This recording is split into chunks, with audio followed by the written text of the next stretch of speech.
Tu es si belle qu'en te voyant, je t'ai aimé. So what we discussed was I would begin with my family. So I'm going to begin with a poem about my father. My father, as Bela said, was involved in the Jewish resistance in the Warsaw Ghetto. He was a very ardent Bundist, and I've sort of inherited that by word of mouth.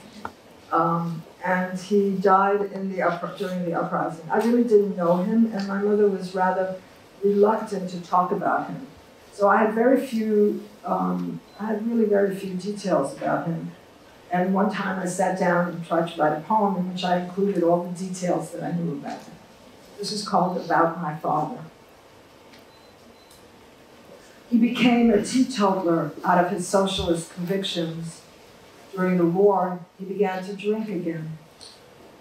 He was casual, kept his tie in his pocket till the last minute before oral exams.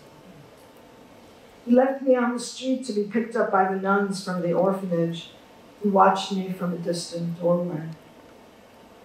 Once he refused to hit me. He told my mother his hand was too large. He wrote to his aunt that he hoped the baby would be a boy. When he was a student, Jews were not permitted to sit in the front rows of lecture halls. He made it a point to stand through lectures. Ultimately, Jews were allowed to sit. He was a discus thrower. According to some, he got along with everyone, Jews, goyim, children. He was caught a couple of times by the Germans.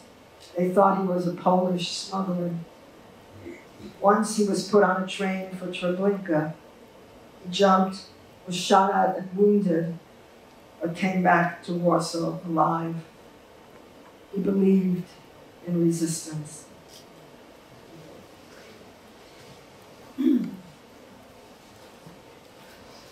One of the ways I try to find out about my father, because the Warsaw Ghetto is documented, the uprising is documented a lot, so I used to read a lot of books about the Warsaw Ghetto, and immediately the first thing I do is go into an index and to see whether the Klepfisz name was there, to see if I could learn some other little thing about him. And one of the things that I read was there's a 3-volume history of Bundists, and in Yiddish it's called Deures Bundisten, Generations of Bundists. And there was an article, rather long article, about my father's family. And the article ended, which I'll translate it for you in English, was the last sort of statement of the article was, the widow Rose and small daughter Irena survived and now reside in New York. So this poem is called The Widow and Daughter. And I'm only going to read part of it because it's rather a long poem, but I'm going to read the first 2 sections. I need to say this. I've never read this poem before because it's in 2 voices, and I feel like I'm not that great an actress about it. So I hope you'll be able to tell when I'm switching voices. There's like almost an unconscious kind of echo in this. So we'll see if it works. It's really the first time I've ever read this. The Widow and Daughter. The widow, the shadow of the wife Rose. He was over 6 feet and called her Mala, the little one. At one time expected to live, not survive. In those days, she was romantic. They met one winter when he chased her and overtook her on a ski slope. She read many novels, knew all the love songs. One in particular was her favorite, Ja nie jestem winna, It's Not My Fault. Knew the first part of Pan Tadeusz by heart, helped her husband with his work. He was an engineer and drew circles for him with a protractor. And never believed that he might die. He was a champion jumper and discus thrower, but would be young always in their apartment in Warsaw. It was sometimes called, she told me proudly, the little Paris of Eastern Europe, where she would receive her sisters, nieces, nephews.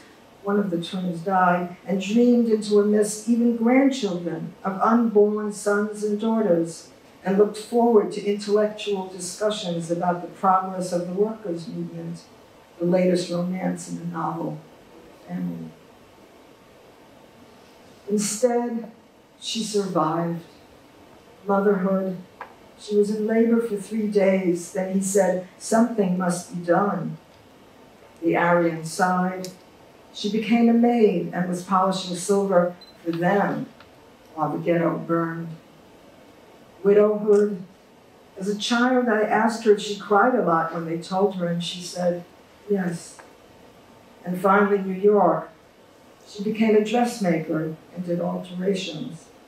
With a little daughter, product of 3 days of labor, a moving monument whose melted existence formed an eternal flame. At memorial meetings, she lit the candles for all the children who had perished. These two, widow and half-orphan, survived and now resided in a 3-room apartment with an ivy-covered fire escape, which at night clutched like a skeleton at the child's bedroom wall. To this apartment, which chained them, welded them in a fatal embrace, the missing one returned at night. The missing one is surely the most important thing.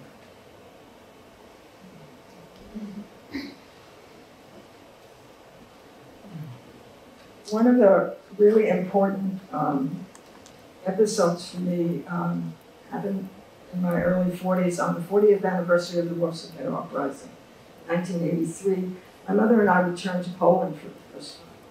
And it was a very intense, to say the least, sort of experience in very different ways for each of us.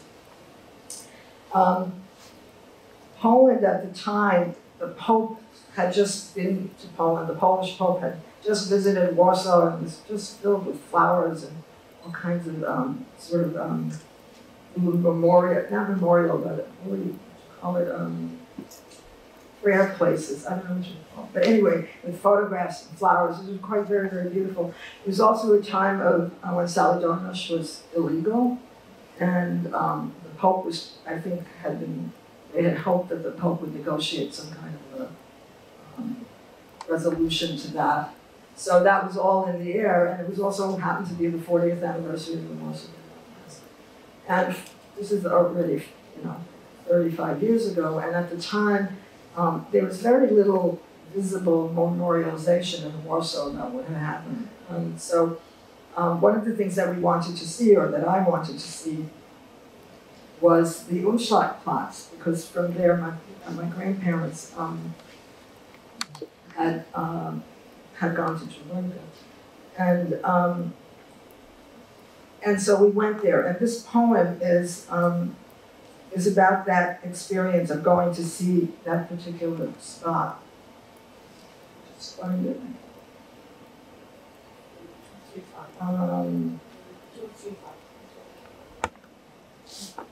And this is called Warsaw 1983 Umschlagplatz.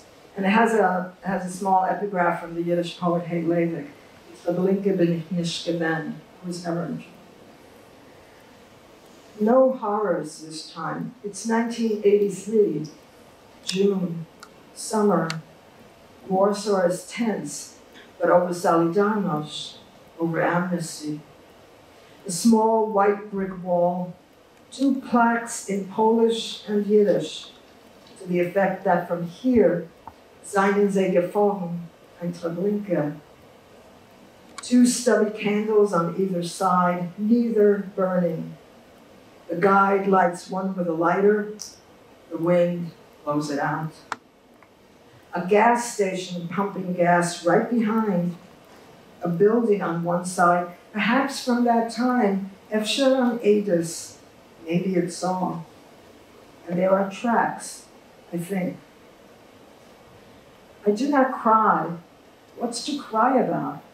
An ordinary street, people going about their business 40 years later, tense about amnesty. This street might have been my home. This street might have been the beginning of my journey to death. I must remember it was neither. I live on another continent. It is 1983. I am now a visitor. History stops for no one. I thought this poem is sort of interesting to me because it's very confident about being, that I was a visitor. And one of the things that most recently I was thinking about, that I'm sure all of you have thought about, and all of Europe has thought about, and the whole world has thought about, is immigration. And so I started thinking about, I looked at this poem and I started thinking about my own immigration. And I wasn't always that confident about, I live on another continent. Sisters are good here. So I'd like to read a more recent poem that was sort of spurred by what was going on in the United States around, what continues to go on in the United States around immigration. And this is called The Old Poet Remembers the Girl Immigrant. From the start, the chorus always said, "We don't want what you have to give. We don't care who you are. You have to become different. Change." When she first walked into class and pledged with the wrong hand, they all chorused. She stood mute, ashamed as the teacher corrected her, still mute when they chorused the incomprehensible sound. After a time, she understood that girls would talk behind her back about her ugly stockings, the bows in her hair, the braids too tightly braided. It was all noise and dust and cars and loneliness, a mother at work, a glass of milk, a sandwich waiting on the kitchen table. Everyone whispered she was no one's friend. They locked her in a closet until her mother came home and got her out. She learned she would be outside, that people would stop speaking to her and not tell her, that there was always a struggle to be in, which meant that someone always had to be out. She was dressed in humiliation, the homemade skirts by the mother who had no husband. Once in class, the teacher asked them to tell what their father did, and at her turn, she stood mute again because she could not bring herself to say, "He is dead. My father is dead. He has always been dead." The words were only sounds, for her memory was blank. But they were sounds she could not listen. So she stood mute again until the teacher asked, "Do you have a father?" And she shook her head in shame and fear and sat down. She learned nothing that they wanted her to know, but everything else about being alone, about keeping it close to her heart, about silence, and about how her own words rebounded in her silence, about how she could use them, but only if she remained on the outside. And I'm going to end this with this part that I guess we'll talk after this. This is from a poem, an excerpt again. It's an excerpt because it's a rather long poem called Solitary Acts. And I wrote it when I was living with my partner upstate New York, and I was trying for the first time to do a garden. I had no idea how difficult this was. And I started thinking about just gardens in my life. And this poem was dedicated to my Aunt Gina, who died during the war, my father's sister. And it sort of touches all the different gardens. Well, you'll see. But the reference at the very beginning is about the village that we were living in at the time. It was upstate New York, a very small village. It's called Solitary Acts. There have been many plots of ground that formed me. This town's church, its cemetery, the bare, expected earth of my garden, all remind me of that other soil on which I grew. The first was the green bush and grass behind Marek's house in Lodz. It was after the war, and Elsa, orphaned and just recently claimed from the Polish stranger, stood proud before me and brushed her long blonde hair, her haughtiness her only power. I watched ashamed and awkward, my small hand trying to hide my bald head, shaved for reasons I was never told. It was our first. More than 2 years later, in the neutral countryside that never saw the war. In Neglinge, Gabby and I crawled flat on our stomachs to see the miniature wild flowers hidden beneath the blooming lilac bush. They grew for elves, I said, and bound him to me with the secret, not wanting anyone else to know. He was alert then, but only months before had refused to eat, was force-fed in a Stockholm hospital.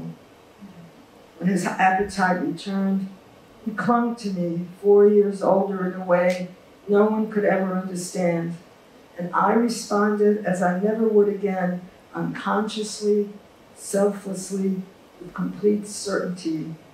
I knew that he must live and inched him along. And again, a few years later in a park, the Bronx, there was an unmowed field near a metal fence.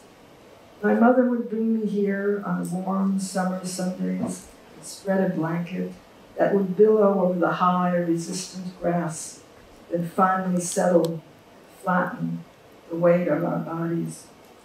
We brought things to read, books that warmed with the sun, newspapers that yellowed as the day wore on. These were the gardens of my childhood.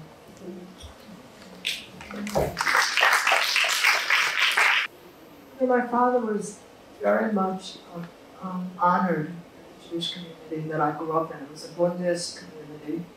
And I have to say that, you know, when I lived in Sweden until the age of 8, when I immigrated to the United States with my mother, I didn't know about the war. I didn't really know about what my father's position was or anything special. And it was only when we got to the United States that started, because the community was, when I first came, there were these large photographs at these memorial meetings of my father, and I just suddenly, you know, began to realize that there was something bigger there. And so it was very difficult because I didn't really like being identified as Michal Klepfish's daughter, so almost like I didn't have a name. And it was also very frightening, especially when I was very young. Memorial meetings were very raw. It was just very early after the war. You know, I mean, people wept openly. It was very frightening to see my father's picture. And I think it did change, but I think it took me a very long time, I mean, decades for me to sort of get a total perspective of what happened. And one of the things that I think happened, which I think is really sad, is that my mother got no credit at all for saving me. You know, my father died in April of 1943, and she became totally responsible for me after that, in the war. And I was in an orphanage. She came and basically kidnapped me during the Warsaw Uprising, Polish uprising. And then took, you know, we were passing, we were in hiding, sick and so on. And it was just an imbalance, I think, in a way of not recognizing and redefining what heroism is. And that took me a long time to get a real perspective on it. I didn't really see it. I don't think I appreciated it. And I certainly didn't think the community, you know, encouraged. It's not that they discouraged me from it, they just never thought of it in that way. Heroism, unfortunately, was always associated with armed resistance, which is, of course, what my father did. But there's obviously other kinds of resistance. People don't have arms, they still resist in different ways. So I think there was, you know, I think I went through a kind of general resentment that most children go through when something is thrust upon them. And it was a difficult, I think the whole issue of how to mourn was very hard for me. I didn't like the attention. I would go to a meeting, people would point at me. I always had to go up on the stage, light the candle for all the children that had died. And it was pretty bleak. And it took me a long time to sort of be able to pull out of that. And yes, of course, I changed. I mean, it changed. But I think during those early years in the States, it was really hard. It was hard because we had immigrated, and I thought Sweden was the best thing that had ever happened to me, and I lost all that. The first 10 years, I think the first decade was really, really hard, with also all the memorializing. mixed in on top of everything else that was in. And you have to understand, I was speaking Polish with my mother, I just learned Swedish, and I was hearing, I wasn't speaking, I totally understood Yiddish completely, though I didn't speak it. Because everybody around me in the house spoke Yiddish, and they spoke it already after the war, even in Lodz. So when we came to the States, English was my fourth language. Frankly, I think I had it. I don't really actually know that that's what I thought. But it was English became my most difficult subject in school for about the next 15 or 20 years, even in graduate school. And I went through a period once in high school where I just refused to speak. They would call on me, I would stand up. And the first time, a couple of times it happened, nobody knew. But then everybody knew afterwards. When it happened the third and fourth time, the class would get very tense. I would stand there, I would refuse to answer. You had to stand when you answered. And it was a kind of, I just had no words. I had no language. And I think poetry was very important in that way because I did so badly in my English classes. And my idea of poetry was that you could do anything you want. You didn't have to be grammatical. You didn't have to make sense. You just write. And also, I didn't show it to anybody, so nobody told me it wasn't any good. So, which is what I was told constantly in my English classes. And so I think the poetry was really an outgrowth of my frustration with language.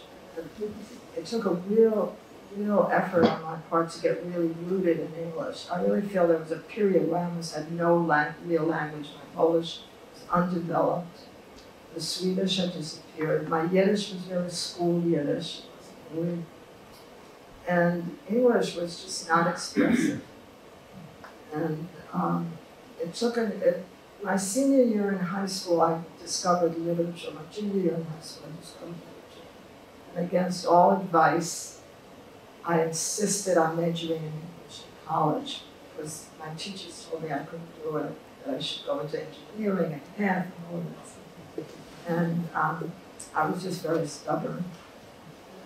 I just stuck with literature until it started, I think I started feeling it in my late 20s and early 30s, I think when I finally grasped something about poetry. That's what I could.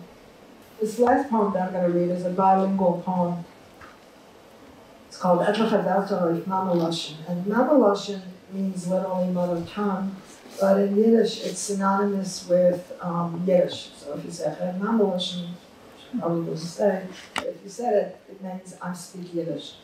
And in this, I don't think there's anything to explain except for those of you who may not know, Orthodox observant women are required to cut their hair when they marry and to wear a wig, so there's a reference to that. This poem eventually turns all Yiddish, so you have to listen.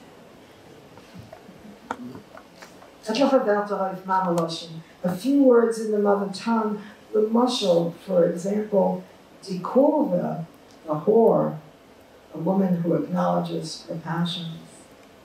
Die Yidina, the Jewish woman, ignorant, overbearing. Let's face it, every woman is one. Die Yenta, the gossip, the busybody who knows what's what and is never caught off guard. Die Lesbianke, the one with a roommate, and we never use the word. Das Weibel, the wife, and the little woman. In der Heim, at home, where she does everything to keep Yiddishkeit alive, Yiddishkeit, the way of being Jewish, always arguable. In Mark, where she buys the kartoffel and challah, yes, potatoes and challah, the kartoffel, the material counterpart of Yiddishkeit. Mit Sibyles, with onions, that bring Tränen zu die Augen, tears to her eyes when she sees how little it all is, weniger und weniger, less and less.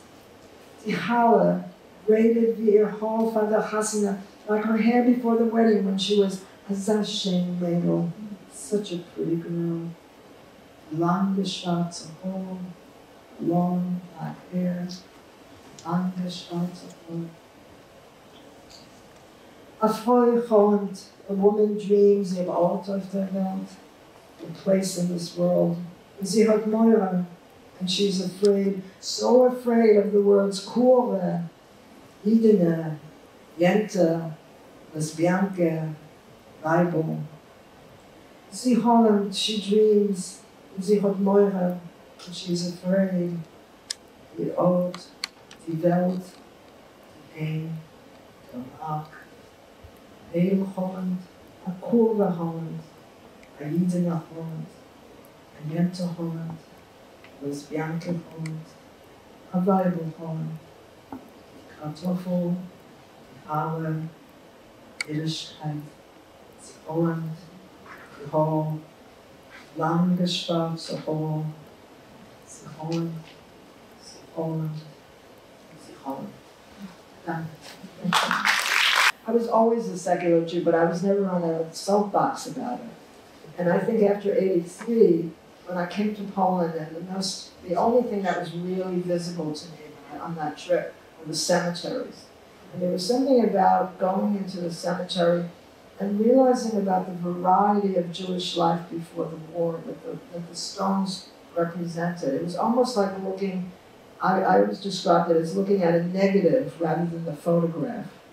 That it was like an echo of what had been there. And I had always taken, I lived in a neighborhood, for example, where everybody read a Yiddish paper, you saw Yiddish around. The famous writer Chaim Grada lived 3 blocks from me. He patted me on the head when I bumped into him. It just seemed like it would always be there. And it takes, I think when you're young, you just assume it's all going to stay there. And then when you get older, you start realizing that, in fact, it's beginning to fade and disappear. And I sort of, in a fairly quick process, started feeling that I really had some role to play in terms of making secular life, Jewish life, especially around Yiddish, more available and more visible to other Jews. And in the women's movement, I encountered a lot of women who had sort of roots, their family roots were in Eastern Europe, but they knew nothing about anything, and they didn't know Yiddish, so that whole culture was inaccessible to them. And I once wrote, that they were all very eager to connect with that interwar tradition, secularism. But I once wrote that the experience, what I was hearing was, mother, mother, this is what women would say, mother, mother, I want to follow in your footsteps, but I don't understand a word that you're saying. And that was true. They wanted to be like Yiddishists, but they wanted to access.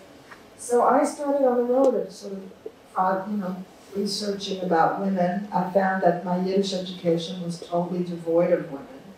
When women came to me and said, who are women activists and who are women writers, I didn't know, because I hadn't been taught it. So I had to really educate myself. And I wanted to help them sort of connect. And my feeling was that translation was really important. Some Yiddishists didn't believe that. They said, Yiddish is always being described as it's either in the ICU or it's on last vital signs are about to go. They're always asking you, do you think it's dead? Is it alive? Whatever. And my feeling was it was like an irrelevant question. You just want to reconnect in some way. So I became very active in that role, and and I did my own research because I really didn't have answers. I couldn't answer. So that was a lot, part of it. And the idea that you could be rooted in I consider myself a deeply identified Jew, and I identify not with the religion at all, but I do identify with Jewish history. I very much feel that I have a connection to the Jewish people, even the ones I totally disagree with, and that I'm part of that, and that is this incredible wealth that's just been barely touched. For me, it's in English. English is the language, because that's what I operate, but that needs to be made more available. It's just been very hidden. And what has been translated was very much male-oriented, or just male writers. And so I became, in that sense, it was interesting. It was both personal and kind of political, and other people, I don't know if you have this, if this is a constant conversation, it's sort of a conversation that usually annoys me. In the United States, there's always this question about who's the authentic Jew. It just drives me nuts. And it's like, as if, and Is it the person that was on a kibbutz? Is it the person that goes to synagogue every day? And so people started thinking that I was really authentic because, well, I was born over there. I knew Yiddish. I mean, I came out in the 70s, which were incredibly homophobic. It's a very bad time to come out. And I was in my early 30s, and the one good lucky thing that I got in coming out was that I was in New York City, which was just exploding movement. So I wasn't like in an isolated little town somewhere in the South or the Midwest or anything like that. I didn't have that experience. But I did encounter an enormous amount of homophobia within the Jewish community, whether it was secular or Bundist or socialist or religious. It was quite strong, and it was difficult. And in fact, you know, the poem Edla Havelta, which uses, I made up the word lesbianka, it was never such a word. And I had, my first time that I read it in public, I read it at, there's a place called the National Yiddish Book Center, which collects Yiddish books that are generally discarded by everybody. It's an extraordinary place. And I was invited to do a reading, and I decided to read this. And you know, I was terrified, and I was standing there, I remember before I was introduced, and I was thinking to myself, Irena, did you have to say it 4 times? I mean, couldn't you have said it? It was like, I was so nervous. But that fear, I mean, that nervousness was real in the sense that I didn't know what I would encounter. It was okay in that particular reading. But it was in response to what we were all experiencing, everybody was experiencing.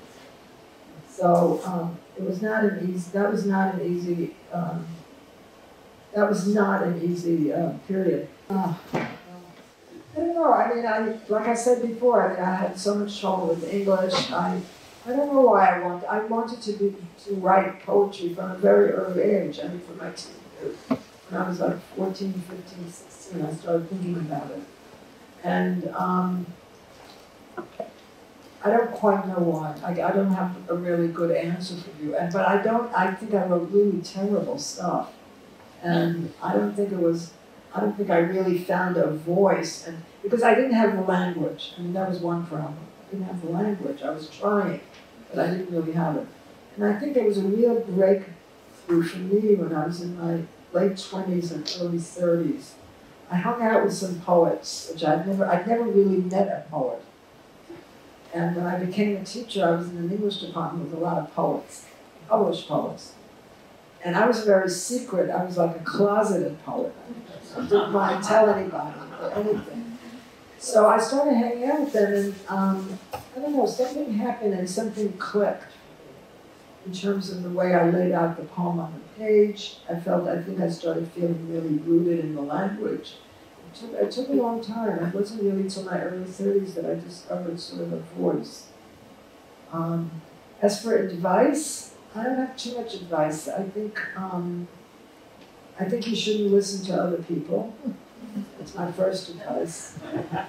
And I think, because I think a lot of people these days go to a lot of workshops and, you know, and they sort of focus groups. And I think, I always tell, I will teach a workshop like for 1 session or 2 sessions, and I tell whoever's in the workshop, you have to learn to make your own decisions at 3 o'clock in the morning when there's nobody to give you feedback. You have to stand by it. You can't go to other people and say, do you think this works, or do you think this doesn't work, or whatever. That is the kiss of death. You have to learn to make your own determination about the poem. And you also have to take the risk of it not being good.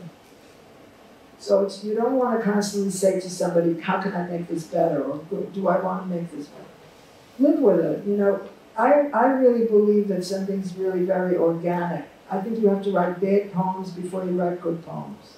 And sometimes you write a good poem, and then the next poem is going to be bad, and then the 3rd poem, maybe, or the 5th, or the 6th, will be good again. I mean, and the other thing is, don't worry about where you're going to publish it. That's another kiss of death. If you start thinking in those terms, you limit yourself. And also, you know, create, really, when you think about all the great writers, I mean, James Joyce didn't think this novel is not 1,000 pages, who's going to publish it? Maybe I should have it. You know? So I think it's very important not to, and in fact, you want to be original. I mean, sometimes it's flattering that they reject you. They don't.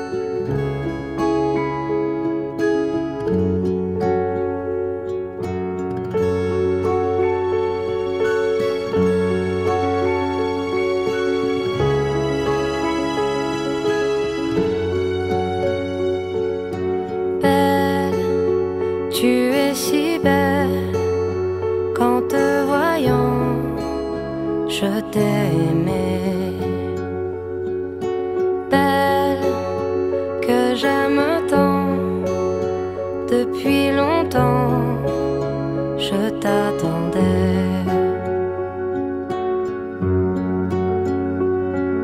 Souviens-toi du temps où tu venais chaque soir pour me rencontrer.